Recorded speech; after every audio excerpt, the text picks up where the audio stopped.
Hi friends, welcome to our channel. Karthika Deepam serial next ఎపిసోడ్లో ఏం జరగబోతోందో ఈ వీడియోలో చూసి తెలుసుకుందాం.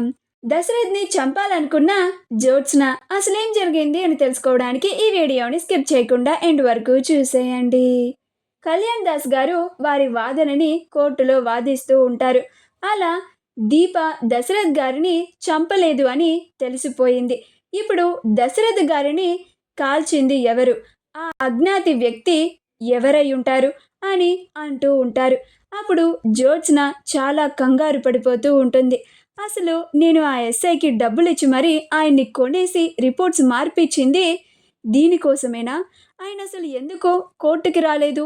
సిఐ గారి చేత ఎందుకు రిపోర్ట్స్ని పంపించారు? ఈ దీప నేరం చేయలేదని బయటపడిపోయిందేంటి? అసలేం జరుగుతోంది? నేను ఇంత ప్రీ ప్లాన్డ్గా ఇవన్నీ చేస్తే ఎందుకని అంతా నాకు రివర్స్గా జరుగుతోంది? ఇప్పుడు మా డాడీని చంపించబోయింది నేనే అన్న నిజం బయటపడిపోతుందా అని చాలా కంగారు పడిపోతూ ఉంటుంది. పారిజాతం ఇదేంటి అసలంతా మనకి రివర్స్లో జరుగుతోంది అని అనుకుంటూ జ్యోత్స్న జ్యోత్స్న అని పిలుస్తుంది. అప్పుడు జ్యోత్స్న ఏంటి గ్రాని అని ఒక్కసారిగా ఉలిక్కి పడుతుంది. అప్పుడు పారిజాతం ఏంటి అంతలా ఉలిక్కి పడ్డావు, అసలు ఏం జరుగుతుందే ఇక్కడ అని అంటుంది. అప్పుడు జ్యోత్స్న నాకు అదే అర్థం కావడం లేదు గ్రాని, ఆ దీప మా నాన్నని కాల్చకపోయి ఉంటే ఇంకెవరు కాలుస్తారు అని అంటూ ఉంటుంది. అప్పుడు పారిజాతం నాకు అదే అర్థం కావడం లేదే అని ఆలోచిస్తూ ఉంటుంది. అప్పుడు జ్యోత్స్న ఆ రోజు దీపని నేను కావాలని రెచ్చగొట్టి దానంతటా అదే మా ఇంటికి వచ్చేలాగా చేసి ప్రీ ప్లాన్డ్గా నేను ఆ రివాల్వర్ని దీప చేతిలోకి వెళ్ళేలాగా చేశాను.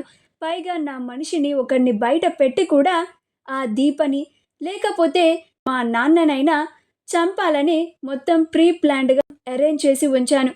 ఆ రోజు దీపని చంపలేకపోయాడు, కానీ అది మిస్ఫైర్ అయ్యి మా నాన్నకి తగిలింది.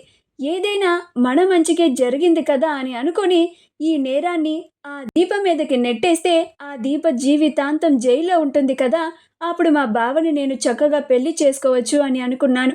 కానీ ఇదేంటి ప్లాన్ అంతా ఇలా అడ్డం తిరిగింది, కథ అంతా అడ్డం తిరిగింది, ఎందుకు ఇలా జరుగుతోంది?